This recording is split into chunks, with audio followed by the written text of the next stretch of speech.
Inaya ko may tatanong sa inyo. Na. Kung may tatanong.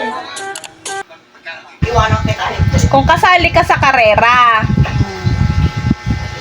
naunahan mo yung pangatlo at pangalawa.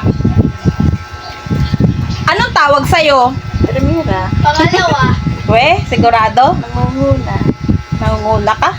Siyempre, Naunahan mo yung pangatlo at pangalawa.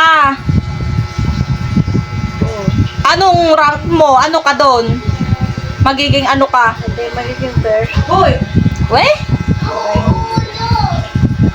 Tama, mali. Tama. Tama, bibe, mali. Ano dapat? Dahil Ano mo tawag doon? sasagutin ng batang matalino ang aking tanong.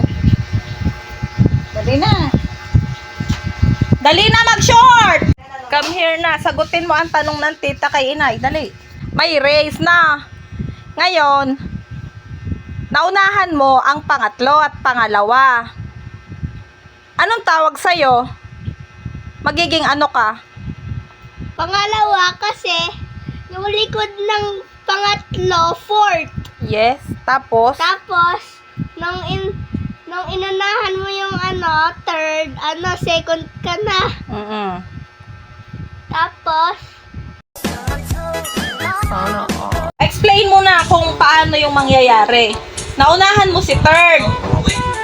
At saka si second. Anong mangyayari? Magiging ano ka na? O, dali na, explain. second. Dahil, Kasi inunahan mo yung second, edi yung second magiging third.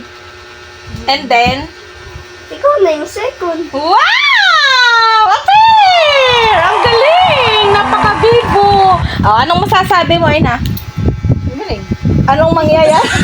Sinong mas matalino sa inyo ni Tutoy?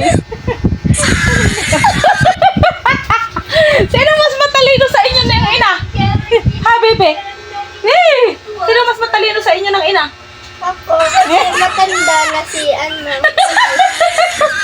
ano naman yan? Kung matanda na si inay, dapat nga siyang maraming alam. Bakit din niya alam yun, no? Ano? Bebe?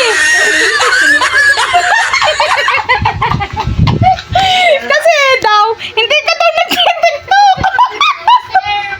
Maraming nalalaman sa TikTok ang batang ito. Nanonood ng TikTok. Nanonood ka ng TikTok ni Mama.